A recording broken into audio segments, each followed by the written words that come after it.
Omicidio di Paolo Vai. Sono le 2 del pomeriggio quando i carabinieri e gli avvocati della difesa, con il medico legale di parte, escono dalla casa di via Valderomani a Vittorio Veneto. Un sopralluogo di 6 ore per cercare di chiarire le circostanze della morte del 57enne, per l'omicidio del quale sono in carcere la convivente Patrizia Armellin e l'amica Angelica Cormaci.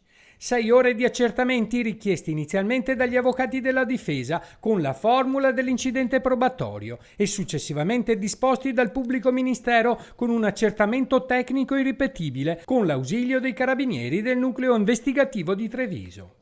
Gli inquirenti con la prova del luminol hanno voluto accertare se vi fossero delle tracce di trascinamento del cadavere di Paolo Vai dalla stanza dove sarebbe cominciato il litigio a quella dove è stato trovato il cadavere del 57enne. In realtà questi segni non sono emersi, quindi questo avvalora la tesi e quanto poi riferito dalle due indagate. Secondo gli avvocati della difesa, le 2 donne si erano solo difese da un'aggressione. Le prime dichiarazioni di Angelica Cormaci e di Patrizia Armellin non farebbero testo perché estrapolate alle 2 donne in ospedale quando erano ancora sotto shock e sotto l'effetto di farmaci. Sono state verbalizzate la mattina dopo in ospedale, dopo che ad entrambe erano stati somministrati dei farmaci, entrambe hanno riferito di essere sotto morfina anche per le percosse che avevano ricevuto nel corso della colluttazione.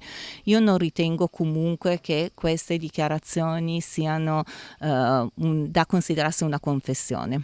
Da chiarire con precisione, secondo il medico legale di parte, le esatte cause della morte e il legame con le patologie delle quali Vai soffriva. La tesi oggi più probabile è l'infarto da shock, da spasmo delle coronarie in paziente con diabete, paziente con epilessia, paziente con cirrosi epatica.